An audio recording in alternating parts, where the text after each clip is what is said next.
Chasin The Racin, powered by Colchester Kawasaki. Part of the Global Moto Group, we supply new Aprilia, Moto Guzzi, Vespa, Royal Enfield, Kawasaki, Sim, Mutt and Benelli motorcycles. 3, 2, 1, and welcome back to Chasin The Racin. Normally we go through like a nice long title of, what you've done in the past and everything, but you are literally like, we've got Gary Thompson, MBE, OBE, GOD.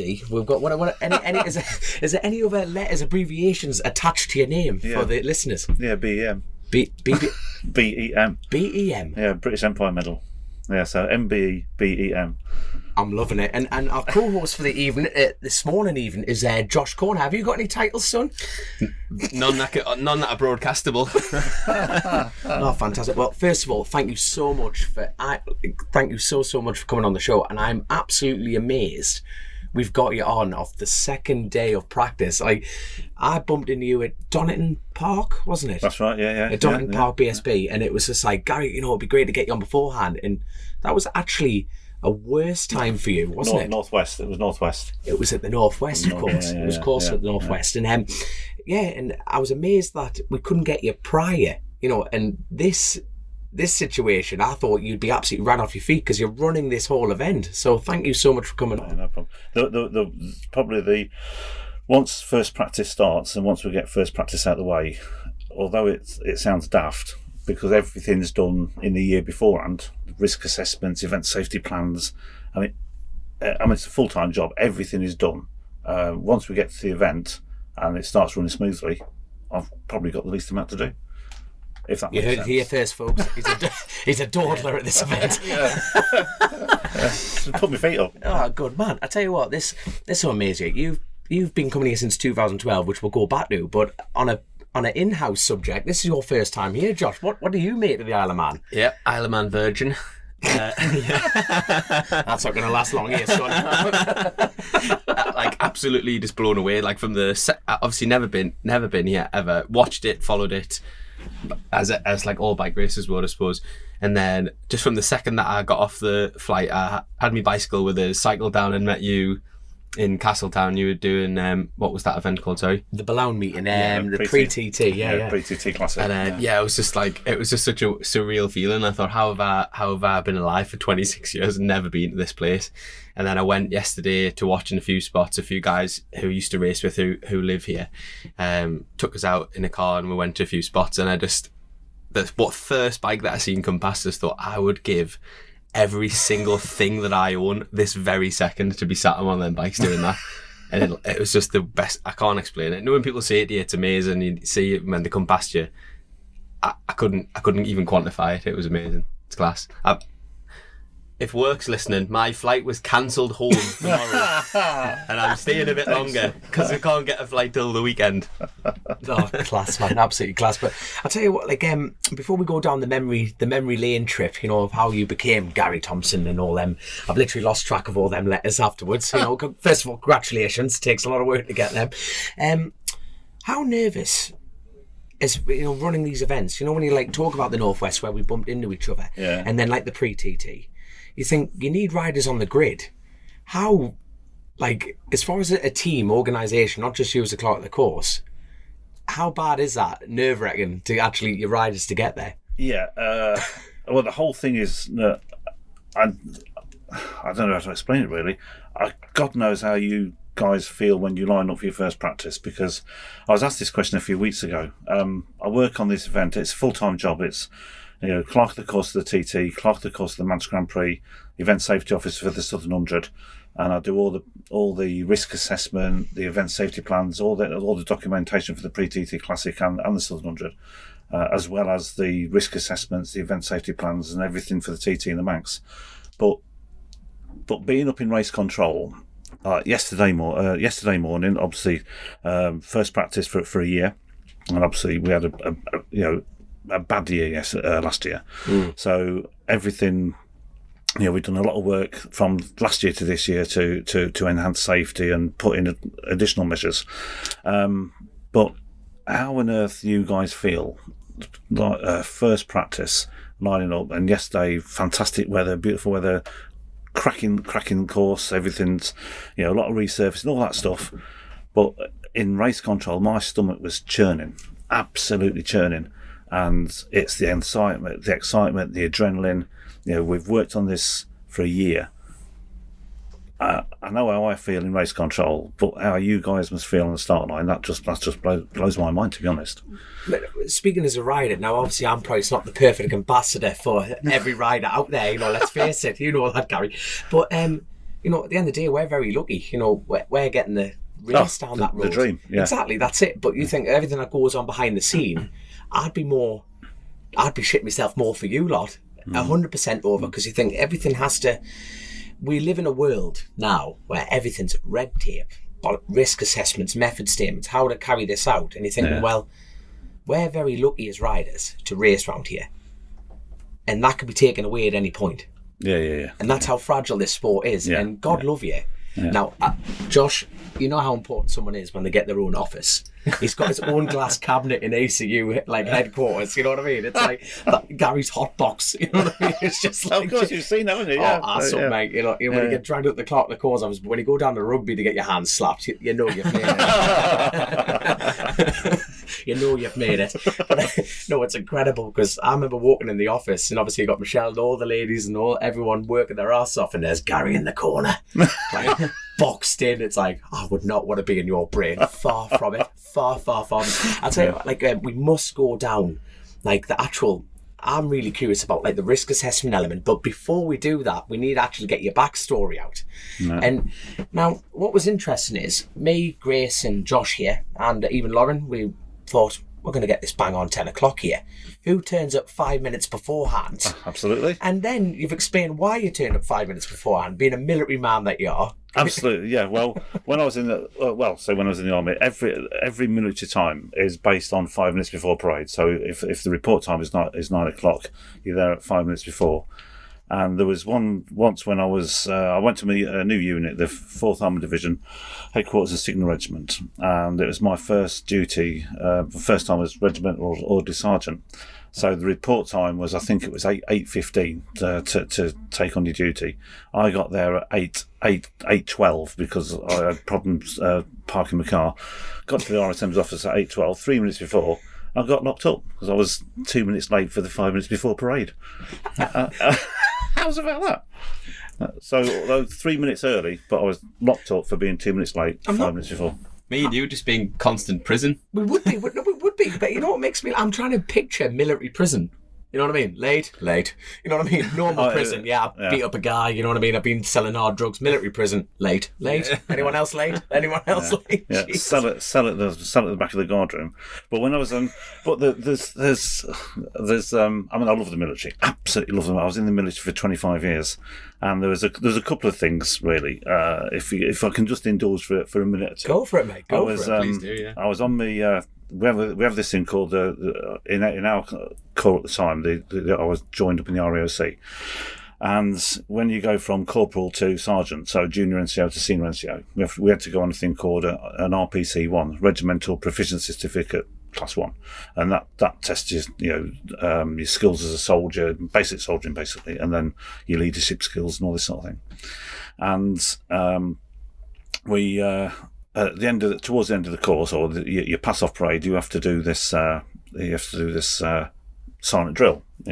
White gloves on, and silent drill is when the whole squad. There was 33 of us, and you do this series of drill movements silently. No word of command. Or the only word of command you get is parade, parade, chant. So everybody comes to attention, and then you learn this silent drill movements all the way through. 24 drill movements, and it's based on the little man in the middle, the smallest man in the thing, and he just gives it psst, psst, and you move on the psst. Shut up, man. Yeah, 24 movements, and in each movement has 2 or 3 moves within itself. Anyway, the lad in front of me, he was I don't know the best way to put this really. He was a cuddled lad. Okay, he was a cuddled lad, and that's about the easiest way to put it. But cracking guy, brilliant guy. And we went up to do the present arms, and he slapped his rifle that hard that his rifle fell out of his hand, dropped onto the parade square. So the drill sergeant shouted across, And of course, I was stood behind him, so the only thing I could see was his forehead, the back of his head. And the drill sergeant shouted at him, he said, "You stupid non-pink person, you, get away!" And but I've never heard it described like that before. So, "You stupid non-pink person, get away, get away!" So he got marched off to jail. But within seconds, there's several of us stood around him, and all the drill sergeant could see. You seen that? Because he could see our forehead scraps, and we was, trying not to laugh. And all could see our forehead scraps, and of course we got locked up as well. Shut up, man. Yeah. So I had to stand for 4 hours. And at each military camp, they have a barrier, lift the barrier up to let the cars in. And on the top of this particular barrier was a gold plate. And I had to stand there, marking time, so basically marching down on the spot for 4 hours. And when you march up and down on the spot, it's called marking time. And your knee has to come, or your thigh has to come parallel with the ground. But to do that for 4 hours, bulling or polishing the gold plate on the barrier. That was things like that. Will you ever bring punishment into TT, do you think? I'm thinking of it, Imagine James Hillier standing there, like on Glen Country Road for 4 hours marching on the spot. Imagine that, you will never sit up another rider again, son. That's as simple as that. Yeah, we can do with some military discipline. Yeah, bring it in. How many times have you been locked up? This is the best.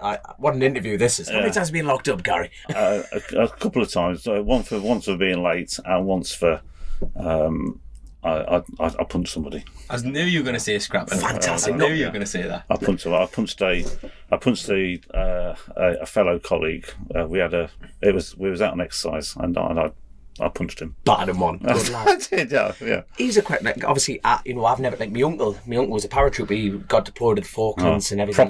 Proper soldiers. Proper soldiers. Now, what I like about a proper soldier is you don't really talk about much what happens in the military. A proper soldier does not talk about what happened in service. You can have the crack a little bit, but not properly what goes on. Yeah. But, here's a question I've always wondered. When you're, as a military man, if you were out in Civvy Street and you braid someone, would you get locked up by the police or the military police? That's always a question I've always wondered. You would probably get locked up for both, really. Yeah. So first it would be a civil offence, but then you're bringing the army into disrepute. So when you was released, you'd probably get back, and you probably wouldn't get locked up again, but you'd be called in front of your senior officer, and because you bring the army into disrepute, you see. Yeah.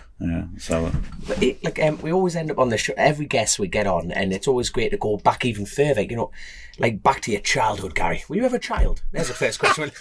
You're just your posture's great, like that. I've never been a child in my life, damn it. Never. No, was your father a military man? Was your mother? No. I kind of broke the mould, really. All my whole family, my dad and all my uncles, they were lorry drivers, and I used to sit there as a kid. I was fascinated because that all my uncles and the neighbours, they were all lorry drivers as well, and they always used to come round to our house and just sit there having cups of tea. And of course, in them days there was no sat nav or anything like that, and they would be discussing, chatting about the best routes to go somewhere, or the best shortcuts, or the best roads to take, the best place to stop for bacon butties and coffee and teas. And it was brilliant. And I tell you what, I learnt so much about the road network and everything. I used to go with my dad a lot in the lorry. And just before I joined the army at 16, I worked on this farm called Staples Brothers in Sibsey near Boston, Lincolnshire. Is that where you're from? Sorry. Yeah, Boston, Lincolnshire. Yeah, and I used to load Dad's all the lorries during the day, and that was good training. That was bags of potatoes and God knows what else. It was farm produce. Load all the lorries during the day. Go home, have a couple of hours kit, and then go out with Dad at night and help him deliver all the to all the fruit and veg markets.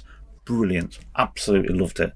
And at 3-4 o'clock in the morning, it's a different world. It's an absolute different world. The fruit and veg markets, Covent Garden, Spitalfields in London, Bristol, the Brighton Oval, the whole place comes alive. Fantastic. Loved it. And I think, really and truly, if I had to join the army, I would have been a lorry driver. That was like the family path. But I was the only one from our family, and I've got lots of two brothers and lots of cousins, but I was the only one who joined up. The rest of the family did they go down the lorry route, did they? No, well, Locked up in prison for fighting there. a couple did, but mostly there was. I've got one cousin who owns a garage in Peterborough, and they've all kind of done their own thing. But the lorry thing kind of stopped. We kind of broke the generation, really. Right. But we've got a big family, the Thompson family around Boston, Peterborough, around Lincolnshire, Peterborough area. Massive family, but it's a shame really because that era stopped, and it was fascinating listening to what they said. Yeah. Well, we know what his retirement plan is when he packs up the TT. Exactly. On that note, I hope you never do pack up on a total selfish element, but I hope you never do. But I can just see you driving down the M6, beep beep way. I swear, cutting people up. Yorkie bar under that. Yeah. Have any of you like children or anything joined the force? No, I've got two. I've got Stephen's 36 and my daughter Lisa's just about to turn 30, but they've never really been interested. My brother did join for 6 weeks, but he didn't get on. I think he felt quite bullied. He was a cracking boxer. He was a brilliant boxer. But no, he didn't take to military life. Would you have like let you if they wanted to? Would you have had any objections to them or to joining or? No, absolutely not. My dad wouldn't let me. He was in the army it would have been like the 80s, 90s, and when I was 16, all I wanted to do is I was like finishing school, racing bikes, and all I wanted to do was join the army. And he just was like, no.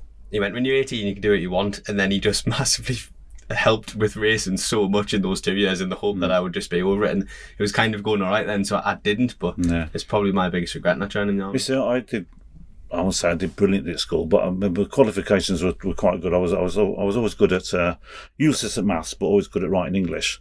And I wanted to be a journalist when I left school. That was my goal, and I went to the Lincolnshire Standard, as it was called then, and I applied. There was a job going as the apprentice sports reporter, and I was massive into speedway. That was my thing as a kid, and of course we had our own team, Boston Barracudas, and that was my thing really. Then our local team, Boston United, obviously. Lincoln City, the hallowed Lincoln City, but so I passed. I got the job, and I walked out having got been accepted for the role. I kind of looked around Boston, and I thought, God, there's as much as I love Boston, I love Boston, I love Lincolnshire. But I thought there's got to be more to life than this. So I went next door and joined up basically. But I thought about it. It was always in the back of my mind. Yeah. I went home, said to my mum and dad, can you sign these papers, please? Dad was all for it. Mum wasn't. But Dad. So that was literally your driving force for joining the services, was to see the world. Was that literally that, or was it always like a child? It's a question to you as well, Josh. That driving force to join the military, because you put a lot of thought into it. But was that fundamentally the foundation of it? Not so much to see the world. It was to get a trade. Get a trade. Interesting. Get an apprenticeship, because I joined as an apprentice. Yeah. So it was to get a trade, and basically set yourself up for life. Really. What trade? A lot of people wouldn't see the military as getting a trade. Yeah. A lot of people find that around that. People wouldn't see it down that route. But what apprenticeship were you? So mine was initially admin, and then but as you go through the army, I mean, I got posted mostly to all the various divisional headquarters and all this sort of thing, and I ended up working in a lot of the operations rooms, ops rooms, and I was always in the kind of the operational planning phase of it, and I found that fascinating. And that kind of people in the past have said as that they'll do in good stead for what I do now, but. It's all about planning and scheduling and just, in 1986 or 1985 actually, 85 to 87, I was part of a team called the Reforger 87. It was the Reforger 87 was a massive, great big exercise, and basically brought three US Corps from Fort Hood, Texas, across from America, troops, vehicles. Everything you can think of, just lifted it from Fort Hood, Texas, brought it into Europe, staged it through Belgium, Holland, into Germany, exercised them for 2 months, and then staged them all the way back.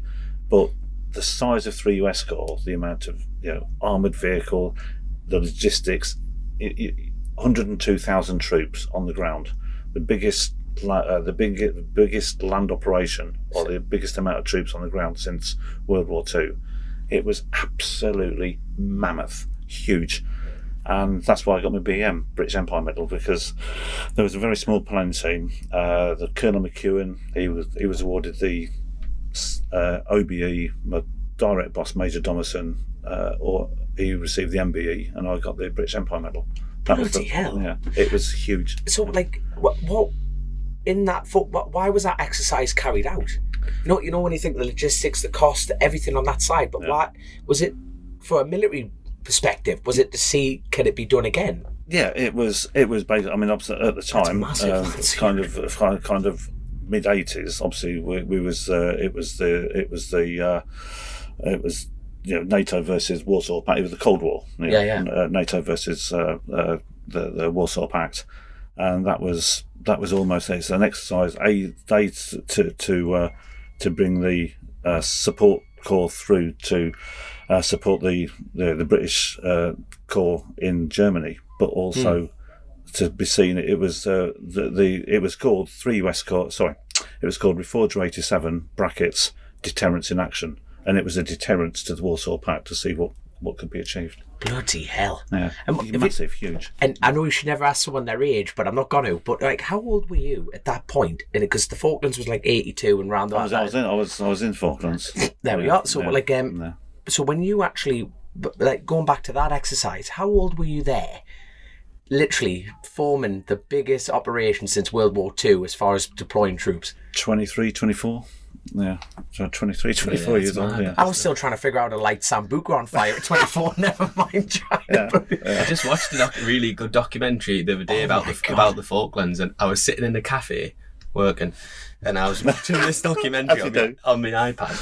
And is it working or flights cancelled? This guy walked past this older guy, and he stopped and come back to the table, and I can't remember the name of the ship now. I'm really embarrassed that I can't remember that, but there was like a famous one that got bombed, didn't it? Coventry, HMS Coventry, HMS Sheffield. And it was like a real big disaster, wasn't it? And then he was like, "Is that ship?" And then he just went into this like thing about how it came back and they brought it up the Tyne or something, and part of it got repaired in the Tyne. And he was so like proud of it. It was really nice. It was obviously it wasn't a nice thing, but the guy was so proud of the fact that this particular part of the ship had been in the Tyne and he'd worked on it and stuff, and he knew all about it. Yeah. And I just thought, yeah, that's great, isn't it? Because my uncle Christopher, he got deployed out at 21 on the QE2. Really? He went out on the QE2, which was like a proper posh ball back in the day. Right, here we go, son, you're out, and off you go. He was a paratrooper him, like so. I went down. I wasn't deployed for I went down towards the end, and I caught the kind of the final 2 weeks sort of thing. But we went. I flew down to the Ascension Islands on a Herc. And then we got transferred from the Herc on the MV Norland. It used to be the ferry from Hull across to Rotterdam, I think. So we went down on that, and we used to do all the dry exercise drills on the car deck and all this sort of thing. Weapon drills, all this sort of stuff, and the rations at the start. The food is great.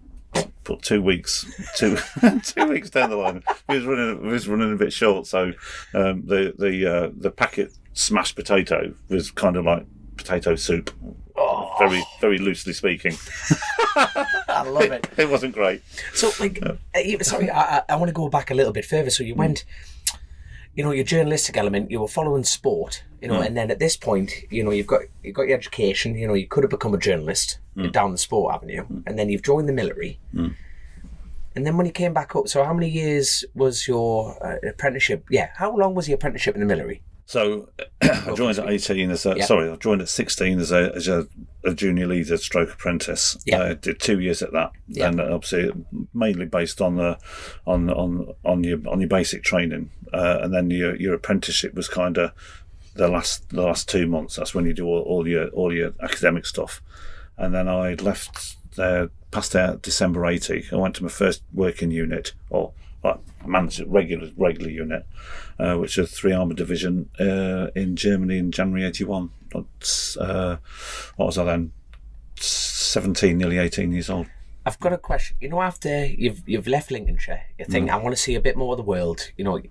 How different was your attitude in life in general after doing all that in quite a short space of time over a couple of years, when you came home, what was life like, when you got back? Oh, it was, well, I joined September 79, 11th of September 79, and my first leave, we had a 4-day break, a long weekend, because 6 weeks later after joining we have a what they call an acceptance parade. So you've been accepted for further training, basically.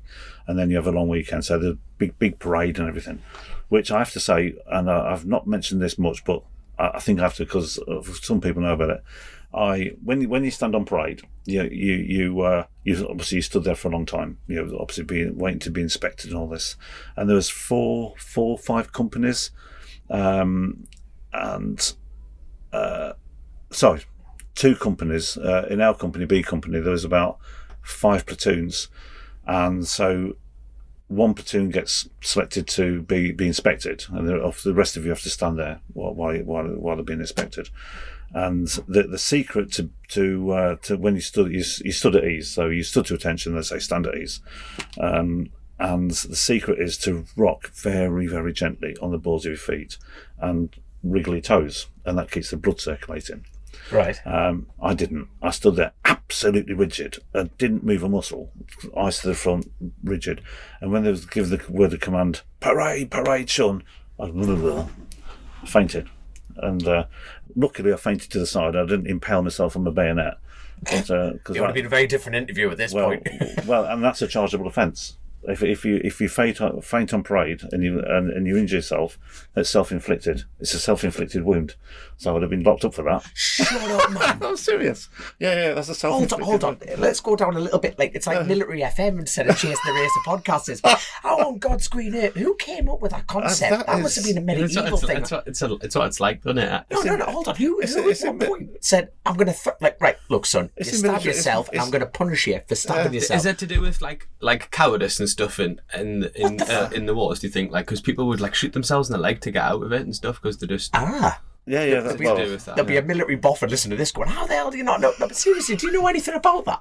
I'm going to punish you for doing yourself in. Well, that's in military. That is that's a self-inflicted wound. Like if you're in the army and you get sunburnt and you can't perform your duty because you're sunburnt, you would get charged for that because it's a self-inflicted wound. Okay, this military prison's just filling up with just you lads going sunburned, late, stabbed yourself.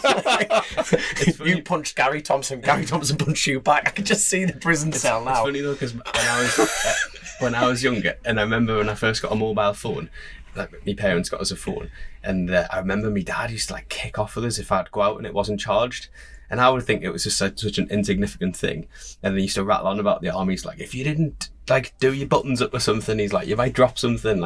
And it makes sense. He just obviously he was moulded in that way of life, and it is right for tiny little things. But if you were in a war, if you had bullets in a pocket, for example, and you didn't do the button up and they all fell out, you've just killed yourself potentially. Other people, haven't you? There was once in training. Whatever you're doing, you have various dress codes. If you go on parade, then you wear what we call barrack dress, your forage cap, your peak cap, smart jumping. Obviously, your jumper's got to be ironed in a certain way, and all this sort of thing, because you're on drill. That's ceremonial sort of thing. And your boots have got to be bulled so you can so you see yourself like a mirror. And then a couple of weeks later, we went out onto the firing range, and I was pretty good at bulling boots. It didn't take me long to bull my boots, but I decided to bull my boots to go out on the firing range when they should have been brush polished, and I got extra duties for that because if you think of, and this is the logic, you see, if you're out in the field or you're out on exercise or on operations, with your boots being that highly polished or bulled, then there could be some reflection and that could give your position away. So it's all for a purpose, isn't it? Yeah, that's why I got a bollocking for that, and I got extra duties for having bull boots while I was on the firing range.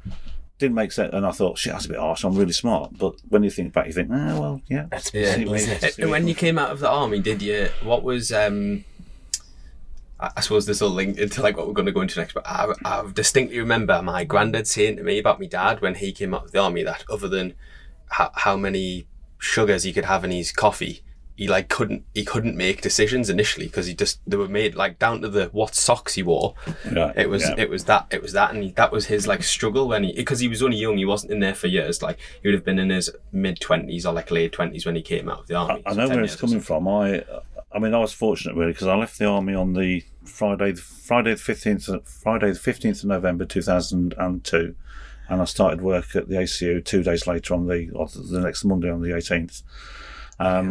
We're going to have to go into that a bit more detail in a second. Right, there you go. Yeah, so it was literally a 2-day turnover. And, well, what it was I left the army as a warrant officer class 1. So that's the highest you could go as a soldier. And I'd been offered a commission. So I could have gone from W1 and as a late entry commission, you can go from W1 to captain. So you miss out second lieutenant. And that would have been my career path had I stayed in the forces. But going back to when I was so the year before that, I was in Sierra Leone, part of the International Military Advisory Training Team, and we was out there to rebuild the country, both militarily and or basically just rebuild the country after the Troubles. And my boss out there was a guy called Neil Hellings, who was massively into his bikes, as myself and another lad was. And then when he left, we had no idea. I had no idea he was going to work at the ACU. He was at the ACU as the chief executive, and he sent me an email. He said, "How's it going?" Blah blah blah. He said, "Just so you know, there's a position coming up at the ACU in about 6 months' time." And he knew I was at the point where I had to make my mind up. And he says, if you want to apply, this is the email address, etc., etc. So I did, because obviously I love bikes, and went to the ACU. He wasn't there. He made sure he was out of the picture, and I didn't know he worked there. Attended a couple of interviews, obviously got the job as General Secretary, and then when I went to work on my first day at work, there he was. Yeah. So it was good because then we could prove there was no nepotism or anything like that. Yeah. But that was the choice, and had I not got the job at the ACU, I would have probably just been retiring from the army now. So bloody hell. Yeah. Do you regret that? I miss it. I still miss it, to be honest. Probably not as much as I did, but going back to what Joss said, you see, when you're in the army, although when you're you probably don't realise how well you're looked after, And the biggest thing for me was when I left the army, we never had to register at a dentist. We never had to register at doctors. So I've never been sick. I've never really been to the doctors a lot at all, really. But when I touch wood. I do not want Paul Phillips going. He left your studio. I left him with you and Grace and Josh for 5 minutes. And now what's going on? Attention panic. The session is cancelled. The clerk of the court is ill. Get it. But no, I fell ill, and I just wandered down to. I lived in Derby at the time. I wandered down to the local surgery. I said, "Look, not very well. Can I see a doctor?" They said, "Well, you're not registered." And that's when it actually dawned. I thought, "Well, what do you mean? Yeah, you got to register." And I didn't know that. I tell you, like that was going back to one of the previous questions was like, how much did the military change you? When you after that little time, and obviously that's a perfect time to discuss it when you've left. How much different was home for you? That's always been a question I've always wanted to ask. My uncle said it massively changed him. Because he can't, that whole cliche of you left a boy, you came back a man. That's right. Is that, yeah, definitely. How different was it for you? For me, he's absolutely right, because I've always been relatively confident as a kid, but my confidence and you just own your own bearing, your own self-pride in your appearance and the confidence, it does really, it makes you into a man. It really does. There's a question, and you may have asked this question to your parents, but you probably haven't. Could they see a different person? Yeah. Particularly the first leave I went on. Before I joined the army, I didn't. Well, they didn't know I smoked. I had a couple of thanks for that. But when I with the girls in high school, like that. Yeah, come on, you want to come around to the back of the bike shed? Look, they're going to be Thompson.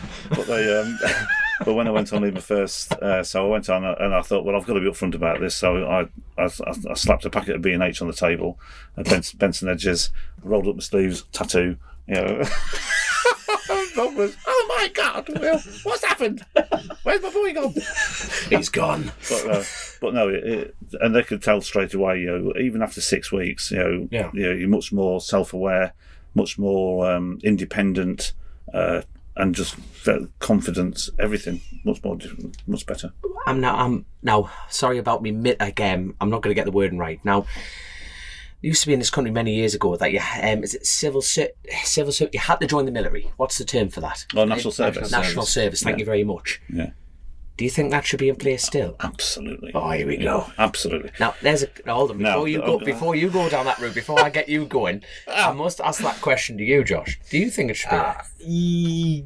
I would say yes and no. It depends what to do, because if the only negative I would say to that is if you're in like a real war zone and you had people there who who didn't want to be there. It's like being on a race team with someone who's not interested. You're not gonna it's dangerous, isn't it? Do you know what I mean? We're not going to put the answer in this. We've got Grace Rouse, Queen of the Pod. We're not going to put the answer in, but what's your answer to that? There we are. We're not going to give the answer. There you are. But no, that's interesting. No, you know what I mean? No, it's like, because you come from a military background, and we haven't. Yes, my uncle was in, your father was in, but it's very, very like. I think from obviously I've just turned 60, so I'm an old git now. And wait, no, older. My dad still races round here. And I'm not telling his age. I'm going to slap off my father for that. But looking, and I don't class every youngster. Obviously there are good lads. You know, there are people who have gone off the rails and everything. But I just feel that when I was a teenager, you know, I was a teenager in the 70s. You know, and compared the 70s to now, the overall discipline, it's gone. I would totally agree with that. The thing is, like, my answer to that question was, I think they should bring it back. Because I know what you mean about the war zone element. But if they just had to do like six months of basic training sort of thing. Like a year, you know what I mean? A year, because like China still have it in place, don't they? And there's certain countries, but I'm personally, there'll be people listening, no, but that's what the show's about. Like, well, opinions like arseholes, everyone has one, don't they? You know what I mean? I think it should be for that sheer discipline element, and that's coming from me. Yeah.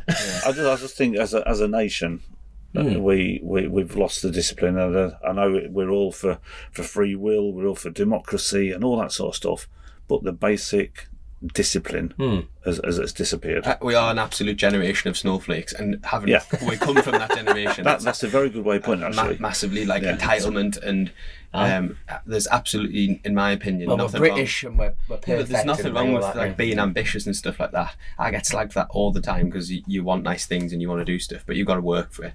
But then, I see it at work loads. People who just think, entitlement's the word I would use. We'll work for a massive company, so we should have these days off. Well, not really, because why? Yeah. Why should you get that for free, and why should you do this? You see, in the military, again, although I've been out for 20 years, in the military, if you went sick and you was found to be malingering, that is word of the pod. Malingering, you know what I mean? Yeah. Can you change that in your rider's briefing? You know, instead of touring, when I find any rider malingering, you're black flagged and you're out. You're going to be marched on. Gary, if that's not in, I've lost all respect for you next year. I'm telling you now. Malingering. But if you was found to be, you'd be locked up. You would be charged and not you. Well, I say locked up. I use that term, but there'll be disciplinary action taken against you because you were trying to get out something you didn't want to do. Yeah. But it happens. It happens in the ACU. It happens probably in every workplace. That probably somebody wants to have a day's shopping, and instead of taking a day's leave, they book it off sick. Yes, it really, really winds me up. Yeah, the discipline element. Yeah.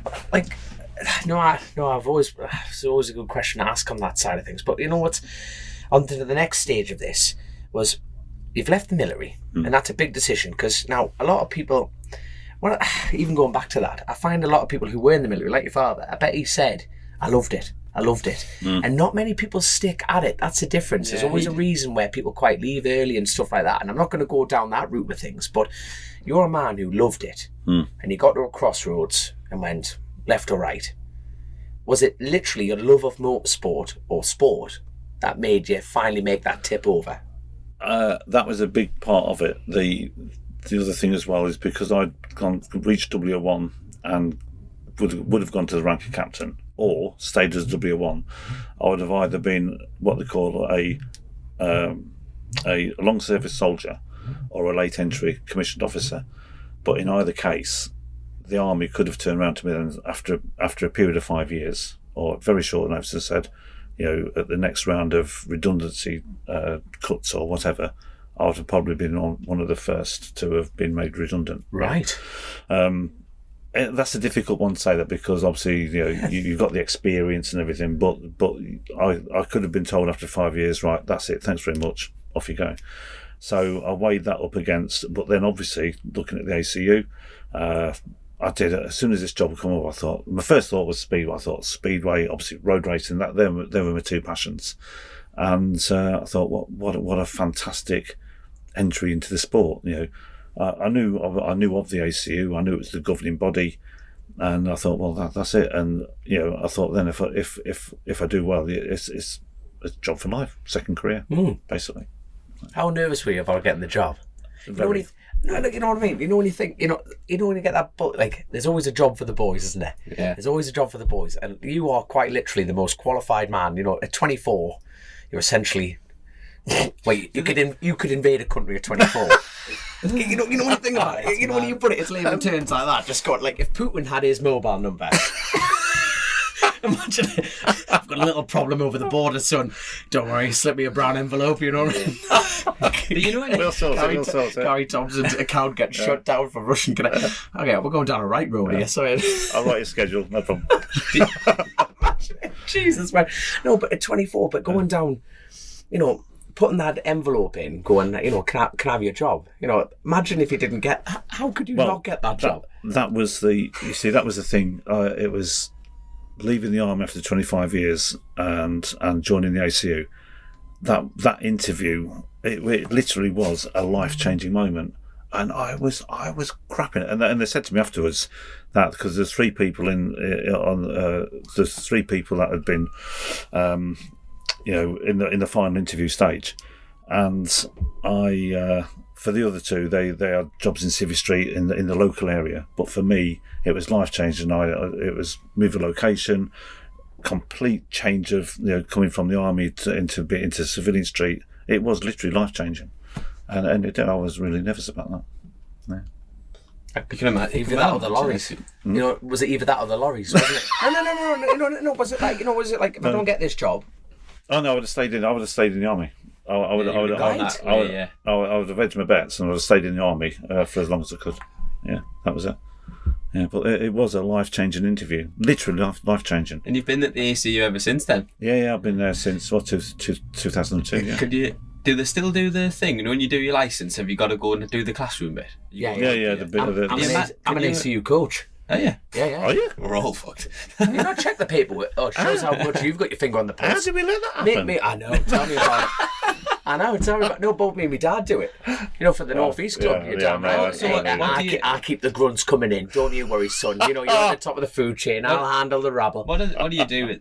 What do you do then? Because it's been brought up the British standard of coach. Like, so to get British sport acknowledgement, you have to have a form of coaching. Yeah. Now, years ago, you could just apply for your licence, get it. But then they brought in the classroom element for the obviously yellow flags and everything on that side, but you still have to do that. But then there was no actual process of are people qualified to do this? Now, people listening to this who want to get a race licence, it could put people off. Quite the opposite. Yeah. It really is quite the opposite. The thing is, to be blunt, the only way you can fail it was under sheer, we advise you to go for more track days. We're not there as a rider training exercise. We're there to just coach you how to be safe. You know what I mean? Doing a CBT, you can't really feel it. You can't really feel it. But in the same breath, if you're not going near apex or anything like that, that's up to you. But the real assessment of it is people take this too lightly. It's the start procedure. Yeah. Now I tell you what, this is perfect. And Chrissy was the perfect example of that. It was at Donington in Stock 1000. I remember when he unfortunately had a stall, and he reacted like that, and he just put his arm up gently put the bike down and ran off the track. So the only time you can fail an assessment is if you stall on the line and don't raise your hand. You've got 40 lads on the grid. Now bearing in mind they were handing out licences and just going, there you go, son. And it's up to us to go, right, and we are drumming it into them going, if you don't put your hand up, you have no licence. You know what I mean? Yeah. Now, we've actually, both me and my dad and Bainbridge and other people throughout the whole country, through the ACU, we've had to fail people. Because bearing in mind, you're going on the track with not only 40, you're going any class you want to. You've got 40 different animals. Yeah. You know, and more want to go fast. And at the end of the day, if that's not in place, it's bad. Everything needs progression. And a lot of people argue in this sport all the time, why fix something that's not broke? It's the bullshit. I don't have to tell this man about the bullshit red tape. But if you don't jump through the loops, the sport will not continue. Exactly. You know what I mean? It's protecting the sport, isn't it? Of course it is. Enhancing safety and protecting the sport. Do you know what I was just thinking when I was thinking about the classroom thing there? 'Cause I would have been like 11 when I went to do mine, and I had to have someone sitting in the room with us because I wasn't old enough. So you could do, like, you can't get your license till you're 12, or you couldn't then, or whatever. I think it was 12. Well, you need parent guardian. You need a parent guardian with you until you're 18. Yeah, that's what it is. And I remember sitting in the classroom thinking, obviously we've been racing mini bikes and stuff, like me and Chrissy and all the lads, so we like knew what yellow flags were and stuff like that. And I remember sitting there at the time like so ignorant, just thinking, this is like a fucking waste of time. Yeah. There was a question at the end and I couldn't answer it, and I can't remember what it was now, but I felt stupid. What did you do in the red flag? It's something like, it was like something really simple that I'd said wrong anyway, and everyone laughed at us. But can you, what I was thinking for your job, how it must be nice. So you're like based in that building in Rugby, in that office, and how many glass cabinet. Well, how many people over the years, like absolute, who have gone on to do amazing things in the sport would have like passed through that classroom, and you wouldn't have even you wouldn't have known. Well, like think of every British rider that's been in Grand Prix. Tom Sykes, like that immediately spring to mind. I mean, I was Dave Luscombe, who used to be one of our chief trainer, really, and he brought Tom Sykes and Carl Crooks through that process back in Lean Camier, another one, back in the early 2000s. Everyone that would have, any British lad that would have done. It is good to see that progression all the way through. Who were your heroes racing growing up? Mine is Speedway, because obviously we can go down the Speedway route. We're going to have to get, I'm looking at Grace here, we're going to have to definitely get more Speedway people on board as well. Well, there were, from the biking world, I had 4 or 5 really. Greedy battler. I mean, Garrick, no joke. If I can mention the 3 Speedway, right, the Cole Glover, that used to be the captain of Boston Barracudas, Peter Collins, PC, he won the World Championship in 1976. Michael Lee, he was 16, youngest. 16 when he joined Boston, and he was world champion in 1980. From road racing, Barry Sheen. I was in the Barry Sheen era. I mean, he was everybody's hero in the 70s, and Joey Dunlop. Yeah, and then George Best and Brian Clough. Off the side, I like it. So, like, did he get to meet Barry Sheen? Did he get? No, got close. No, never got close, but never met him. Yeah, never. If anybody, if I could, out of everybody in the entire world, still living and deceased, if I could pick anybody to have a 10-minute conversation with, I'd like it to be with Joe. That was Chrissy's question at the end there. It was if you could pick 3 people to go for a pint with, right. There you are. So who you had 2 people there. Who would be your 3rd person for the pint? So Joey Dunlop, Barry Sheen, and Brian Clough. There we are. Yeah, that's Chrissy's what question. What would yours be out of interest? I've never asked you that question. Oh, it'd have to be Sexy Phil. These all woodcutters, mate. You know what I mean? You think motorcycles could crack. You know what I mean? Get a chainsaw in a man's hand. Right? I'm telling you, it's a different breed. Anyway, we'll go back to that. But like, who's the most famous person you've bollocked? Oh Christ! Slap on the wrist in the war cabinet. That's what I'm going to call it. The war cabinet. Bloody hell! That's the most famous. One I've had a crossword with. I won't say crossword, but a professional standing of telling them. A different. James May was one from Top Gear. Yeah. How did that happen? Well, was it at the TT? Was it? Yeah. Rider briefing. TT 213. I didn't know this was happening, but this is when they did the TV program on Top Gear about him riding that. Was it the Meccano, the thing that was made out of Meccano or something? All right. And he came into the back of one of the rider briefings, and I just thought it was something for TV. so he was sat there at the back of the room, and I went through all the no touring, and it's no touring if you reduce speed on the course, you've got to pull off immediately, and all don't make yourself a mobile chicane, all this sort of thing. So he stuck his hand up and he says, "How slow do I have to go to be classed as touring?" I said, "Well, not at racing speed." He went, he says, "I'll only be doing about 15 mile an hour tops." I went, "Well," and I had no idea all this was going on, so it was all kept very quiet. And we started to have a bit of a disagreement. He said, "That is my racing speed." I said, "James," I said, "Hey, I don't know why you're on this briefing," and it got quite heated. Good lad. Yeah, don't know why you're on this briefing. I said, "This is a briefing for motorcycles going 180 mile an hour." I said, "I suggested we take this offline," and all that. Good lad. Good lad. Anyway, and then I was explained that. Then they told me what it was all about. And then it all made sense, and of course we shook hands and everything. But at the time, I thought, "Good on you, hell, who is this man?" You are getting bollocks, son. Get out my room. That's great. So you've gone through the process. You got the job. Like, was the aim to always be running this event? No, absolutely not. That's a good. I wanted to ask you that before. Sorry, I'm nicking your questions. No, not at all. Wait till the Patreon questions. Jeez, I've always loved the TT. My dad and my two uncles who are still living, and my cousins. The one thing about our family, everybody loved the TT. And down the road, on the next lane to me, when I was growing up, when I was a kid, one of the lads, what's his name? He died a few years ago. He was a mechanic for Chris Petty. Yes, yeah. I can't. Bloody hell, Woods. I can't remember his first name. But anyway, he sadly passed away, and we all knew him. And round our area, there was family. Everything. It was a big biking area. Lincolnshire is a big biking area, really. And my local now, I live in a place called Donington near Spalding, and in our pub, the Black Bull, I'll go in there every Friday night for a couple of pints, and it's a gathering of bikers. And we've got our own little motorcycle club. We call ourselves Dogs MCC, Donington Old Gits MCC, and we meet up on Sunday. We have ride outs and all this. It's brilliant. Love it. But when I joined the ACU, I joined in November 2002. How do you remember these dates? It's like just like he's a military man, of course. I can't remember what I can't. That's class. Carry on. Sorry. And then 2 months later, so the race secretary for the TT at the time was a lady called Margaret Greenfield. She resigned. So she resigned 6 weeks before the start of the TT. Massive and huge. Well, as in Kinnell. What's going to happen? So the chief exec came out, Neil Hellings. He went, "All right, son." From the south, obviously. Obviously, Gary. It's like a cockney sitting across from us. "All right, son." All right, he said, and he knew I was single at the time, and he said, "Do you want to go to the TT?" I went, "I'd obviously love to." So I came across. I was the assistant race secretary for TT 2003. Then we, and at the same time, I'd already started my course on, or my role. My training as clerk of the course, for club meetings. Jim Parker, you probably know Jim Parker.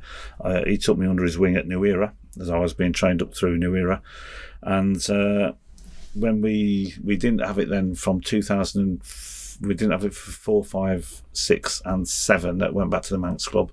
They did the centenary year, centenary year. ACU events got it back in 2008. I was the race secretary in 8. Became the deputy clerk of the course in 9, 10, 11, and then took the role on in 2012. Gained the power in 2012. 2012. Was that the year it got cancelled? The senior race, yeah. You first came to power and you had to cancel the senior race. The first year, yeah. Fair play, mate. No, I'm not taking the piss. No, but yeah.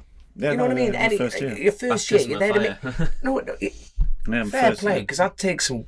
Well, it does, doesn't it? It's the blue ribbon. I don't have to tell you, God love you, but Yeah. So when did they stop riding the wet here? Ooh, there's a question. That was probably around about 2003, I think. Oh, really? What was the reasoning? Well, obviously the inherited danger in it, but there's obvious reasons. But who actually came to make that decision? That's a very good question. I think it was I think it was Neil Hansen. He Right. was, that's certainly. And then Eddie Nelson took over as clerk of the course when we got it back in 2008. And certainly in my time being involved in the event, I've never known as go out in the wet, and I just kind of carried that on really. Yeah. But morning practice, I remember in my first year, 2003. That's the year. That's the last year that morning practice took place. You keep threatening it every year, and I am begging for a morning practice. The thing is, I've grown up on the Isle of Man in the Manx, and I remember my dad dragging me out of bed, going, "Right, come on," and I'm holding the bike, and the kid push the bike indoors. You know what I mean? It's like, bring it back for me. Can you just send me out? You've got that much power now, Gary. Can you just go and this stodgy parade lap me at 5 a.m, like, off you go? I was obviously way before my time, but I think it was due to lack of marshals. It was a low cloud mist and all this sort of thing. But it was. I mean, I did it in that year because I was obviously we had to come and man the race office and everything. That was a tough week. That was, wasn't it? That practice week was a tough week. Christ, 3:30 in the morning and in bed about 11 o'clock at night. 3 or 4 hours skipping up again. Good though. It's like being an exercise in the army. That. Yeah, there we are. You're the only one bright. He's there 5 minutes early because he's scared of getting locked up. No one else is and stuff like that. No, but let's go back to that. 2012. A lot of people are going, well, why did it get cancelled? And you're the perfect man to explain that. All right. Okay. Well, on the Friday, it was June 13th, regrettably, it was awful. It was low cloud, fog, mist. I mean, there was a torrential rain. I mean, there was no rain. Right, the whole day was written off. So at 7 o'clock in the morning that morning, I made the decision. Well, there's no other decision to make. Yeah. So I moved to the Saturday, and then on the Saturday, it started off raining first thing. So again, obviously another delay, and then the low cloud fog and mist, it just hung around all day. Started to clear. The course was dry from Glencutchy Road through to the gooseneck, basically. Few damp patches on the off the racing line through Glen Helen, like we normally get, but it was pretty much dry from start line through to the gooseneck. Started getting slightly damp from the gooseneck, but then from the bungalow all the way through to Hilbury, it was sopping wet. There was puddles, and I went out in a car that afternoon. I did a course inspection. There was me, John McGuinness, and Connor in one car. There was Milky, Phil McCallan, and Ian Locker in the second car. We got out at the 32nd, and you could literally dance in the puddles, basically. And I thought, this ain't gonna happen. I think it was, God bless him. I think it was Phil McCullough went, we'll go in this. I thought, he bloody would though, wouldn't he? You know what I mean? Fucking not on my shift, we're not. Yeah, but they did, didn't it? I used to watch the video from. I mean, my dad bought us the Duke video from 2000, and I used to just I think I wore the tape out just watch as a kid, and. It was. I remember it was proper raining and all that. How could they? I would not sleep at night. I don't know where it started, but there's a joke around the paddock that if anybody walks down pit lane and spits in pit lane, so for fuck's sake, don't spit in pit lane. They put in a 30-minute delay. Yeah, and it's got to be pretty dry. Yeah, but you wouldn't want to ride around here in the wet, would you? No. Not now, certainly. Nah, but the thing is, it's we'll go back to that a little bit more, but I remember the Classic TT. Now it's gone back to the Manx and everything in that regard, but there was one practice where it was wet. The thing is, what people don't realise is tyre manufacturers, Dunlop, Michelin, all them, they're built for the dry. You need tyre warmers, you need heat cycles, no nothing. Now, I do a lot of classic racing. Them tyres will perform in the wet and in the dry. And you sent us off, and it was soaking over the mountain, and I loved it. No, I'm not. No, that's not a nut. The thing is, James Hillier said the same. James Hillier went off like a scalded cat. It was great, but the thing is, it's a part of history. Getting to experience what it Who's doing that? Who is doing that when you're in here? Now, if you went round here on a superbike with dry tyres in the wet, it would not work. No, it would not work. But going back to that course car situation, a lot of people go, he's just he's. I wasn't here in 2012, and I'm going to talk like the layman's man that I am, in the fact that people go, he's just trying to make a name for himself. Load of bollocks. What, in my total opinion, I've done racing all over the place. what excels you, don't let your head get too big, it's a small studio, but what excels you is communication, and that's what your past has brought up. And the fact is, you're not pissing on people and calling it rain. You keep constant lines of communication. If there is a delay, there's a delay. Like, yesterday. Oh, yeah, exactly. You know what I mean? A full communication. We're all in this together, and that's what excels it. You're not treating people going, I'm me, they're them. It's all in one boat. Yeah. And that cancellation, you took other riders. Other riders were involved, and it was just like, look, lads, what's your opinion on this? Yeah. And it was fundamentally your call. And now, it's in the past. Bravo. You know what I mean? The fact that on your first act, you could have easily gone, let's risk it. And you wouldn't have been where you are now. No. You know, if you didn't cancel that, you would not be Gary Thompson. No. MB blah, blah, blah, blah, blah. Sorry. Yeah. But, fair play, mate. And so, at that point, how much negativity did you get? Not a little bit. That's good. Yeah, there's one or two riders were pretty pissed off, but in general, mostly everybody understood why. Yeah, and to be honest, when I made the decision, I didn't think, oh shit, this is the senior. We got back off the lap.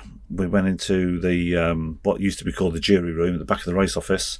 Got the promoter in. There was Paul there from Paul and the previous motorsport director Trevor Hussey, and myself and Jim Parker, the then the race director, and that was it. I said, look, guys, too wet, particularly between Bungalow and 32nd, Hilbury, and that was it.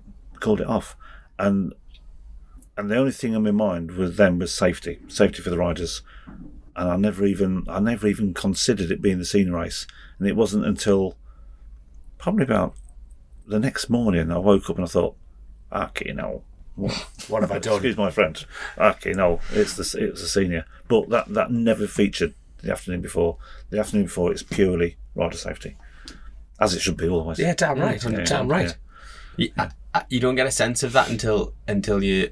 Obviously, I know there's lots of people come to watch it and stuff, but until you actually stand there and look at it, or like I did a lap on your Grom, until you can't fathom how ridiculously dangerous it is, and to add any additional element of risk, like 1% extra of risk, you just wouldn't do it. If there's a choice to reduce that, why would I think it was next morning, because I'm not on Facebook. I've come off Facebook about 3 years ago. I do Twitter, and I do that's about it really.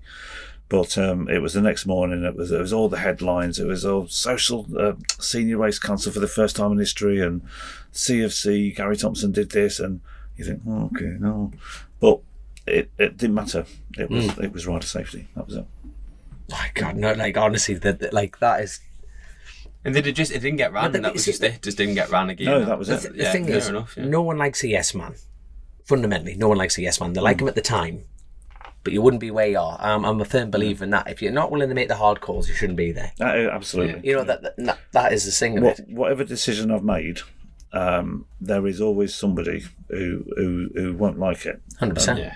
If you'd have ran that race and anything had happened to anyone, you'd have been there. Absolutely. It would have been. I mean, obviously the TT. I mean, I can't explain how passionate I am about the TT. I absolutely love it, and obviously doing what I do, I'm so embroiled in it. I mean, it's a 12-hour day, 7 day a week, 365 day a year job. It really is. The amount of emails. I mean, it's everything. It's portaloos around the course. It's course protection. It's road closure barriers, road closure signs. It's people ringing up, we don't want you to put the course protection near our house until a certain date before the event.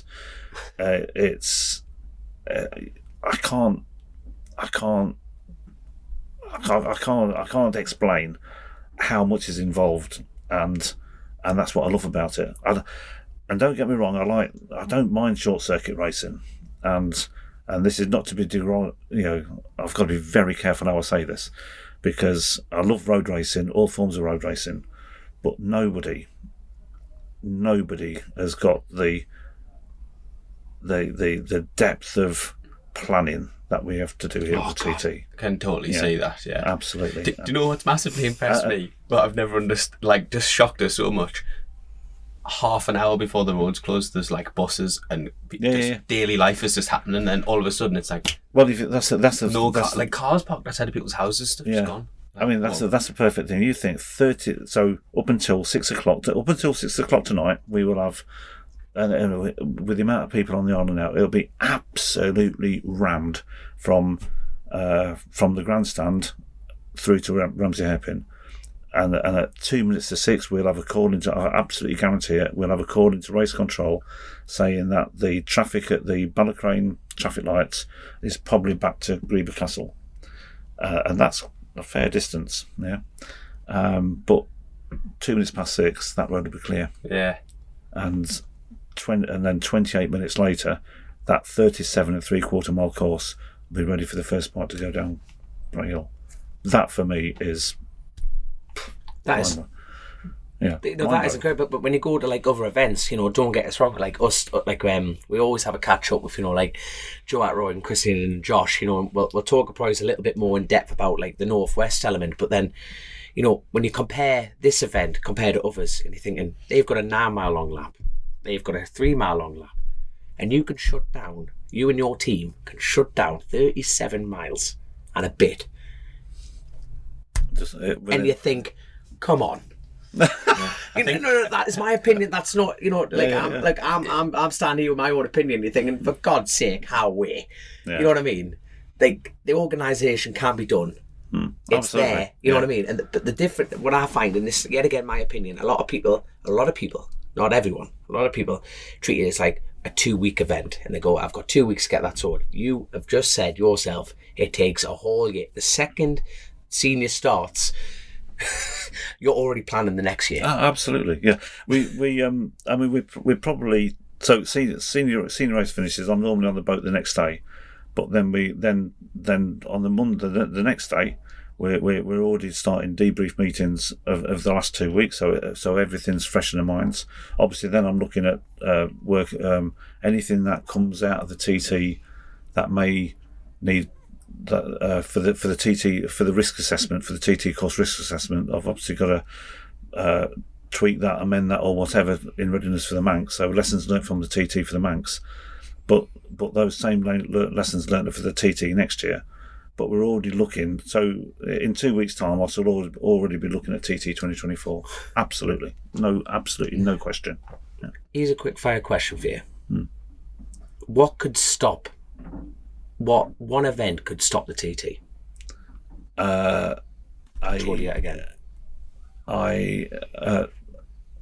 Spectator fatalities.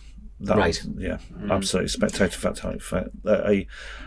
A number of spectator fatalities. Yeah. A catastrophic. Like a big like freak event. And I'm glad you said that, because a lot of people would have dodged that question, but that just shows how important prohibited areas are. Oh, mate. People crossing the track, you will get locked up here. Not only should you get locked up, you should get the shit kicked out of you. You know what I mean? We're putting on a show, but at the end of the day, prohibited areas are there for a reason. But the nature of this road race is that you do not get anything like this in the world, as you know. Yeah. You can stand in a hedgerow and watch, but for God's sake, be sensible. You know what I mean? Absolutely. One person, and that's not just this sport, that's any sport, one person can ruin everything. Absolutely, When I go to, so this morning before we started this this podcast, I have my own meeting at 7:45, which is 7:45 race practice week, 7 o'clock race days. So that's the TT operational group meeting. That's when all the race officials get together, all the heads of department, if you like, and we go through the previous night, or as in yesterday. And we put right anything that needs to be done ready for tonight's practice, and then I go across to the police station, and I represent the racing organisation at the non-race meeting, because obviously I've got some points to make to that, and vice versa. And the biggest thing that will stop this event is spectator fatalities, and that's why, as you said, the prohibited areas, the restricted areas, the Road Races Act, the race authorisation. And if I could just bring in John Barton, who obviously was racing up until last year, he's now deputy clerk of the course in the Tower, and with that rider experience of and he's been responsible this year for resurfacing around the course, make sure all the course protection's in the right place. A huge task, but with somebody with his level of experience, his knowledge, I think the course this year is the best it's ever been. Oh, without it, we're here Tuesday of practice week. Yeah. Lap records are going to go well. We've already had the twin. You've had Absolutely. Michael Dunlop, you know what I mean, and everyone's banging out. Everyone's on the pace. I only got 2 bloody laps in last night. I'm absolutely gutted. I felt like I was locked up in the MP prison there, and I watched everyone else having a good time. But I reckon next week, if we have this weather, it's going to go. Absolutely. Because if this weather goes, it's like, I tell you what, I keep like, Grace, this is the first time here on the Isle of Man, and she's like, oh, is it always like this? I'm like, this is the sun. This never normally happens on the Isle of Man. You know what I mean? Yeah. But there's so many questions. There were so many questions. It's like, at the end of last year, we were having 2-lap races. As a rider, I'm going to be very honest with you, it's a race, but it's not a race. No, exactly. But now you don't want that. No, just Paul Phillips and the whole team in the motorsport division. But it's good that you're getting something out there. But when I saw there's an extra Super Twin race and a stock race, as a rider, I'm out with the moon. Yeah. I'm like, yes. Yeah. But then you go, how on God's green earth are you going to get that? If it's like this, please touch wood, no incidents, everything like that in that regard. Yeah. But who came up with the idea of giving you 2 more races? That was hellish. There was during the pandemic. Obviously, we had a review of everything, and Paul put forward the concept of 10 races, two races for each class, and stretching the program, or if you like, not stretching, because we moved it one day to the right. So first practice was on Bank Holiday Monday. So senior race now finishes on Saturday the 10th of June, and the idea being that is, in the past, the blue ribbon, the senior race, there is always a blue ribbon event, and in the past, although it's been the biggest race, the race everybody wants to see, it's been the race that we've had the least amount of spectators at, because of all. Obviously, still a lot of spectators, but not as many, say, for the middle weekend Superbike race. So what we tried to do, or what Paul and his team, because it's more the promoters side than the race organisers side, they've come up with these packages, because we tend to the data suggests that obviously we have people across for practice week, we have people across for the middle weekend, the Superbike race weekend, but then it all kind of tails off. So what they've done is make the senior race the feature of that third weekend, so a third weekend of racing, to try and attract people across for that third package, if you like. The risk, and it is a risk, and we all know it's a risk, is that if we lose the senior race on the Saturday and I have to move it to the Sunday, because that's now a contingency day, we have got a risk of there being lack of marshals and lack of medics, because obviously people's got to go back across for work. That is a risk. Like a quick set, how many marshals do you need to run an event? 602. 602. Jesus. Medical staff. How many About doctors? 85. Is that doctors or medical staff? Medical staff, yeah. Holy 85 or 88, somewhere in there. How much air support? That sounds very military of me, that. How much air support? No, how much? Two air med helicopters. And we've got access to a third one. Yeah.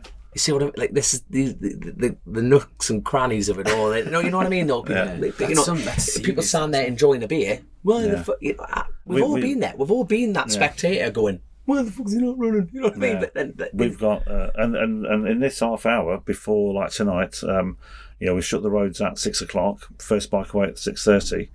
Obviously, so the chief sector marshals have got a head count to make sure they've got all the marshals to cover the line of sight around the course. At the same time, the marshals themselves will be checking that all the road closure barriers are in place, the road closure signs.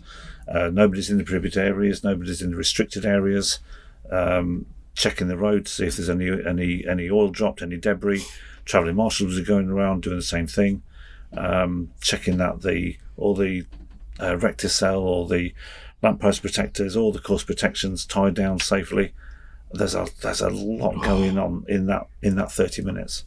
And at the same time, I'm going, attention paddock, can we have bike numbers 1 to 20 to the grid, please, in one ear, and in the other ear thinking, What the fuck? Why is that not happening? Imagine mixing the mic up. Exactly. Fuck it, someone get Delilah off the fucking track. There you are. So, Shit. So all you guys down the line, I try to come up, obviously, hopefully I'll come across being really calm, saying, can we have bike numbers 1 to 20, please? Then release that mic, and then, why is it not happening? And it really is. It does get tense. I've got a very, very difficult question, and obviously there's, my side of it as a rider and your side of it. How nervous do you get? No, sorry, I'm going to reframe this whole question. When someone loses their life around here doing a sport that they love. Good question. Yeah. I'm one of them riders, and now on a total selfish note, we're all in the same mindset. We are incredibly selfish creatures. I live and breathe this. You cannot race around the TT without living and breathing this. Yeah. I love it, and at the end of the day, I'm the man on the throttle. Yeah. And I've got confidence in you racing around there. That is so understated. How much confidence we have in you. You go down that road and you know it's going to be grand. That is unshakable, but that's the selfish nature of it. Yeah. When I step on that bike, I know what can happen. Yeah. I can live with that. What the difficult element is, Piggy, my family, my mum and dad are over there. Everyone. Yeah. That's the difficult part. Yeah. It's like they've got to live with that. How do you cope with that? That's a very, very good question, actually. When something happens on the TT course, obviously it's my job then to, obviously we either, well, in most cases we red flag it. There's a lot more red flags nowadays than what there used to be years ago. So we red flag it, we deal with the incident, we manage the incident, and we do what we have to do, whether it's serious injury or God forbid fatality. But there are, if it's fatality, there are certain processes we have to go through. Obviously, if it's we have to get the police up there for the serious accident investigation, so they can provide their report for the coroner, all this sort of thing. So there's a lot going on and that's why you guys are sometimes kept out there for quite a long time, obviously, because we've got to go through that process. So although it's tragic, very tragic, but I've got to remain professional and work through that incident privately. I'm in bits. Of course, yeah. Because what's difficult is that, I was saying this to Grace and Josh, is like, you've taken time out of your incredibly busy schedule. I can message you, can you come to, can you give us a hand, mate, and stuff like that, and you know everyone. Yeah, that's the thing. And people from the outside, you're in this position because you can make the cold, hard decisions. And that no one wants your job, unfortunately, so no one wants your job. But the whole team, Paul Phillips has that relationship with all the riders, Chris Kinley has that, the commentating team, everyone is in that same boat. And you do, you build up, you do. I mean, I've been in the job now for, this is my 12, what is it, 12, this is the 11th year. Obviously taking out 2 years of COVID, but still in the role, but actually not running events. But you do build up relationships with all the riders. I mean, I know there's some riders, obviously I know a lot better than others, but you do get to know all the riders, and it gets bloody hard. Really, really tough. But no, it's no, but I fair play and hats off to you, because I've lost friends round here, and you've lost friends round here, so fair, keep it going. Fair play to you, my man. Fair play to you. It gets tough. But on a total different note, I hate your shoes. You were mentioning about your shoes as well. You said they look shit, don't they? I did not say that. I'm only winding you back. I'm only winding you. What are you talking about? So, what has been the stupidest thing that has stopped a race for you? Oh, God. Stupidest thing. I mean, the funny, you think, how on God's green earth has that happened? Was you in the Classic TT 219? I would have been, yeah. 219. We had a bad day with weather on the Saturday. I had to call the Saturday off. So in fact, I think what we did was, I think what happened, there was a delay on the Saturday anyway. We lost the Saturday, so everything got moved to the Sunday, and I had to rearrange the race program for the Monday. And I don't know if you remember, but on the Saturday he was all lined up to on Glencrutchy Road. There was 3 minutes to go, and with 3 minutes to go, that's when the boards go up and you start putting your helmets on, getting everything lined up, ready to go. And the police come through to me. So I was stood in race control on the tannoy, ready to count it down. 2 minutes, 1 minute, off you go. And the police come around and said to me, Gary, we've got a man wielding an axe at Black Dub. I said, what? They said a man threatening the marshals with an axe at Black Dub. I thought, fucking hell. I said, how long is it going to take? I said, I've got bikes lined up ready to go. I said, how long is this going to take? He said, I said, do I need to put in a delay? He went, yeah. I went, right, okay, fine. I said, I just need to stop the bikes. So I got on the tannoy and I said, attention paddock. You ain't going to believe this. But and I thought, well, I've got to be up front. And I thought, if I'm up front and tell them what's happening, they're going to think, fucking no, we've got to go for it. Wait, so how long did it take for that situation to clear? I think it was about 15, from memory, it was about 15 minutes because I mean, the good thing is, I mean, what from my point of view, as I say, I had all the riders lined up. I think engines was running, you were lined up waiting for the tap on the shoulder. And with about 2 minutes to go, we got it stopped. And the police acted pretty quick, and we got it sorted within 10 minutes. But then the next afternoon, the wheeled axing individual's father turned up with a tractor with whatever it is on the front with a load of logs and tried dumping the logs on the course. That was the next afternoon. So that was a little bit before he was all lined up. But other than that, we've had house fires in Kirkmichael. We've had non-race medical emergencies around the course on the infield. There was one couple of years back, 2 or 3 years back.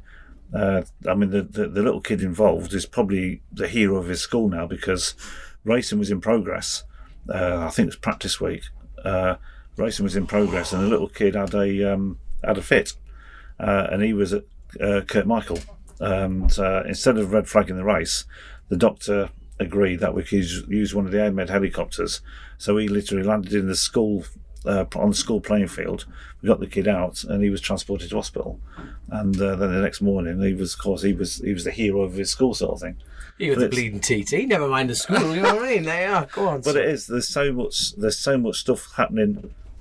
Off the course. The reports of wallabies at the wildlife park on the loose, stray dogs, peacocks. I mean, loads of stuff around the course, which we're managing, and sometimes, God no, I've got absolutely no idea who's got the fastest time, who's won a race. Absolutely oblivious to everything because there's so much going on in the background. That was going to be my question. One of my questions before the Patreon element. Do you have a favourite rider? I know it's not me, so this isn't favourite. So there you go.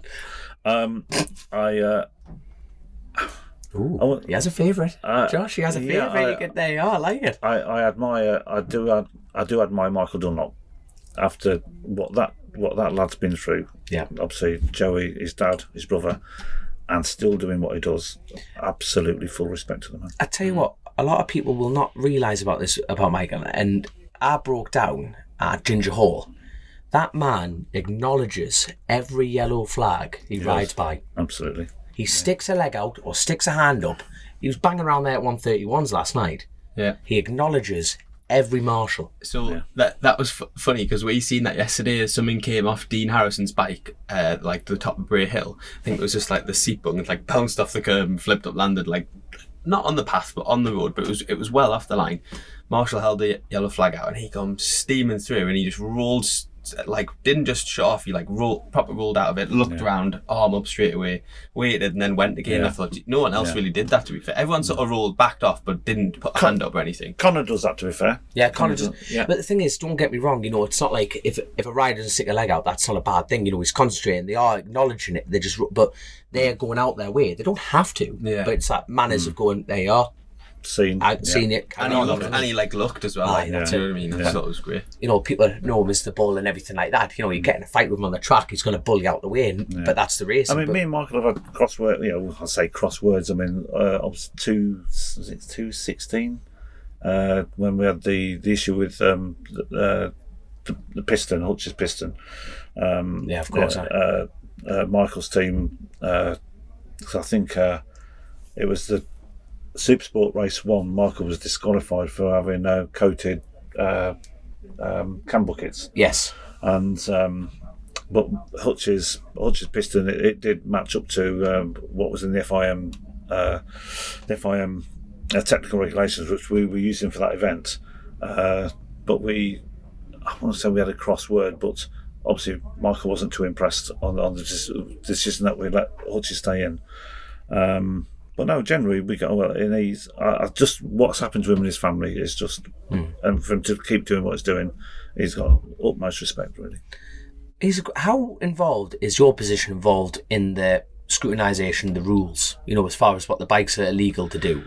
How involved are you with that as clerk of the course? Yeah, I am, but I must admit I'm not the most technically minded. I mean, I know the basics and I know what's kind of right and wrong, but I kind of leave that to Dave Hagan. So that's Dave Hagan's job. Dave Hagan's the technical director, so he'll always keep me abreast of what's going on, what's happening. But I kind of, he's the man. He is the man. Yeah. I tell you what, I'm looking forward to the week ahead. We're only in practice week, but I think Josh has got a fantastic array of questions for you there. There's a couple of questions. One thing that I was going to add as well, when I did a lap on your bike, I couldn't believe how well kept the circuit was. Do you know, for being obviously public roads? I didn't know what I expected, but I got a shock when the curbs all painted and stuff, and everywhere was just really well kept. Yeah, the signage and everything, you absolutely knew you were on the circuit. I was panicking I was going to go the wrong way or something, but you absolutely knew where you're going. It was really impressive. We have a programme throughout the year. Obviously, as I said earlier, John Barton's the course inspection officer leading up to the event, and on event he's the deputy clerk of the course, and the course inspection then goes to a lad called Giles Ollie. You'll probably know he's the judicial clerk of the course, deputy clerk of the course at BSB, but he's our event safety officer. So, but throughout busy boy. But prior to the event, I mean, John makes sure that the course is prepared to how it is, and we have a black and white curb painting program. We have the white lines. There is certain parts of the course to highlight the corners, like Gorsley, the late apex at Gorsley. There's a white line on the inside. There's one at Ballagary just to highlight the corner. As you're tipping in, you can pick up the white line, and it's just things like that to assist the rider. Just prior to Alpine, I think there's one there as well, but various parts. So we have a white gutter line program, painting program, black and white curb painting program, hedge trimming program, all of it to bring the course up to standard as to what we've got now, really. Yeah, no, it was a real not a shock, just I wasn't expecting it. Yeah. So some of the questions, this one particularly stands out for me. From Jess Mortimer. It says, if you could change any part of the TT course, where would it be and why? Saucy. I've got my answer. What, as in redefining something or anything? You could change. You could change anything, son. Anything that you want. God, because the two areas that were an issue, obviously Brandish. Brandish was almost like a 90-degree turn. It's now fast sweeping left-hander. Windy Corner's been redefined. I don't know. I can't think of anywhere really, to be honest. What? It's a good sign for the clerk of the course to say that. Well, I mean, I do like the traditional coming out the nook, going into Governor's Dip, and all. I do like that. That's something I want to get rid of. You obviously don't, then. No. I like the traditional element. No, don't get me wrong. You know what I mean. You can't change the layout. You know what I mean. We're steeped in history here. You know what I mean. You can't change. Brandish is a little bit different. Little things like that. Safety. But as far as doing 37 miles, and then you get to this shit right first gear, don't crash, left, don't crash, and then you get this but it's, you know what? It's actually a nice reset, because you get to this, just get round it. It's like, I need to make up time. You get, it's like an exhale, and then you line up and braille. You've got to look at the positive and negative of it. But imagine if they got rid of it. Big sweeping right turn down braille would be another 30. Everyone, on a stock valve, you don't have to roll. You just hold it through. You would roll. Top of St. Indian, you would roll. If you had If that you didn't have to accelerate oh, out mate, of the... you're doing like, what's the grandstand speed trap? Like 160, Oh, no, 180, 185. I need to pull my finger up now. Yeah, No. 185, 188 through the grandstand on a flying 100%. lap. Yeah, 100%. then you through them crossroads.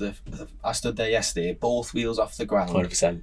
things shaking its head. Then they go that, and then you can't see the next bit, can you? I was watching from behind, and they just disappear. I mean, that for me, that's that like falling is- off the world. Yeah, I mean, from an organiser's point, I mean, obviously everything we do for the TT course throughout the year, I love the challenge. I love the challenge of everything about it. But by God, you know, but people have often said to me, God, they must be, excuse my French, they must be fucking mad to do what they do. And Class. and I think I wouldn't say there's a certain element of madness, but There is. But for me, and people said, "Do you think they're mad?" I said, "No." I said, "How can you be mad to throw yourself down Braille at 188 mile an hour?" I said, "They're very, very skillful on a motorbike." I said, "I ride a motorbike a lot at home. No fucking way I'll do that. Absolutely no way." So it's skill and the bravery to throw yourself down Braille at 188 mile an hour. I mean, Jesus Christ. Well, you've just answered probably that was going to be my final question off the pod.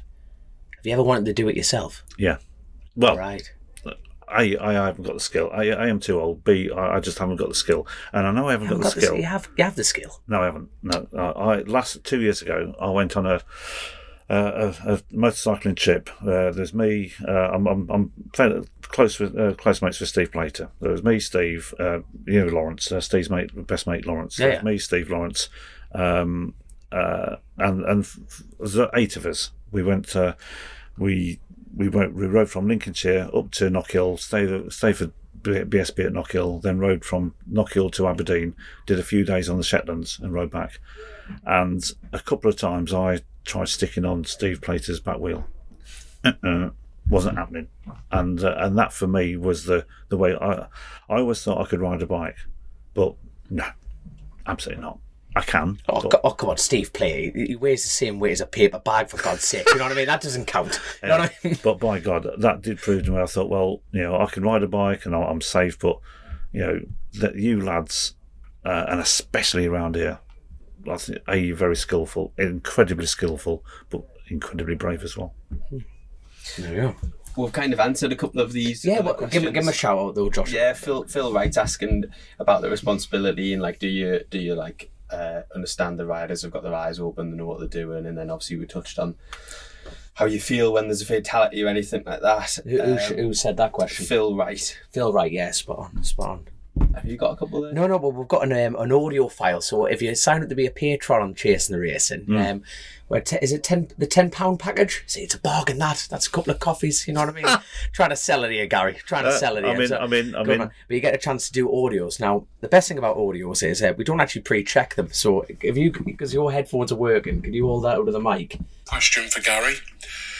With the increased media coverage last year, this year, and ongoing, has that caused any conflict between ACU administration, yourselves, and the Isle of Man government with their push for it to be increased? Just wanted to say what an incredible job you and your team do, and thank you for everything. Brilliant. Well, thanks, mate. Thanks for that. I mean, the answer is no, it doesn't. In fact, it's beneficial to us really because with all the increased media, the live coverage, they all know that I'm never ever put under any pressure to put a race on or put a practice on for TV coverage. So if there's a delay or a cancellation, that's it. It's my decision. But also in race control now, particularly for the TT, there's 22 static cameras around the TT course. And obviously we've got the green light TV helicopters, so I've got access to those 22 TV cameras in race control at live when it's actually live. I think there's a 30-second delay before it hits the live stream, but I've got it at real time, and that having that access to that in race control is unbelievable. It really has enhanced the whole operation, to be honest. And then in the event of an incident, we can put up the TV helicopter to get an overview of the extent of the incident, and again, it's really, really helpful. And that question came from Phil, awesome question, but you've also brought in GPS trackers this year for the bikes. Do you want to briefly explain that? Yeah, so the GPS trackers, we trialled them in 2019 on the non-racing vehicles, so the course cars, the travelling marshal bikes, the DIY sweepers, all the emergency vehicles that's involved. They worked well on those, so we then brought them in for TT 2022, a percentage of the competitors' bikes. Didn't work too well at 2022. Why is that then? I think it was. I don't know the technical side of it, but it just there were some tweaks in the system because they didn't work too well in 2022 on the on the non-racing vehicles either. So there's a load of tweaks done, and I actually wrote an email to the government and said, look, we can't rely on this for 2022. We need to make some tweaks, or there needs to be tweaks made in readiness for the Manx Grand Prix. Yeah. Whatever those tweaks were, they were made for the Manx Grand Prix, worked brilliantly. So then we've rolled them out. We've mandated them for all machines for 2023, all competitors, all non-racing vehicles as well.